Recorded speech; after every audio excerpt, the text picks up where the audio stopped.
laga sebelumnya membawa kepercayaan diri bagi skuad Borneo FC yang siap-siap menghadapi KFC yang juga memiliki misi untuk mencuri poin demi mendongkrak posisi di papan klasemen. Sama GTJ Sport, pemirsa senang sekali saya Taufik Madina dapat hadir menemani Anda dalam Asian Cup Championship Exotica. Pastinya saya tidak sendiri di sini karena sudah ditemani oleh Bumaruf apa kabar? Ya, Bumaruf. Ini menariknya kita akan menyaksikan laga dua tim yang sama-sama baru saja meraih hasil positif di liganya masing-masing. Tapi kalau kita melihat papan klasemen Borneo FC maupun KFC mungkin memang harus masih bersiap-siap ya untuk bisa mencuri poin karena kita tahu Borneo menempati peringkat keempat di transfer budget.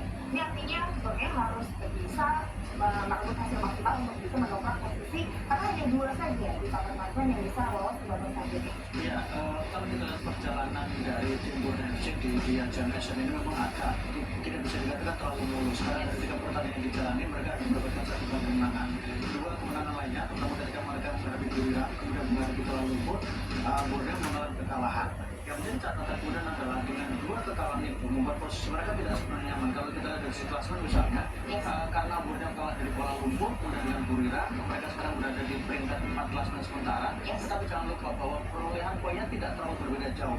Jadi kalau kemudian Borneo bisa mendapatkan menghadapi Kaya, maka potensi mereka, kemudian potensi Borneo untuk bisa naik ke klasemen minimal peringkat ketiga itu bisa didapatkan. Kenapa? Karena kalau kita lihat dari sisi agregat golnya, sebenarnya bisa dikatakan lebih baik dibandingkan dengan Kuala Lumpur. Ya, tapi ini mungkin challenge lebih diberikan kepada KFC ya. Karena KFC masih belum mendapatkan poin sampai dengan match kali ini, bukan? Kayaknya memang nggak. Kalau kita lihat, ini tim raksasa dan kalau bicara di Liga Filipina, tapi kalau kemudian kita bicara di level Asia Tenggara,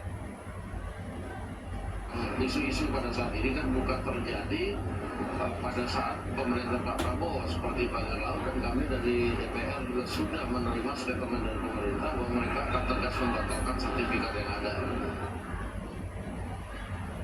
Ya, pemirsa, keberadaan pagar laut di Tangerang, Banten menuai polemik. Pagar bambu sepanjang 30,16 km ini ternyata merupakan sebuah pembatas di mana dalam investigasi pemerintah pusat terdapat sertifikat tanah yang diterbitkan.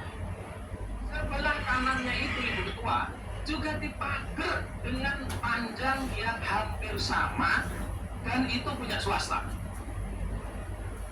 Dan tidak ada izin KKPRL. Saya tanya coba bisik-bisik, ini sudah ada izinnya belum? Teman-teman waktu kita nemeni ke laut, izin Pak, ternyata nggak ada Pak.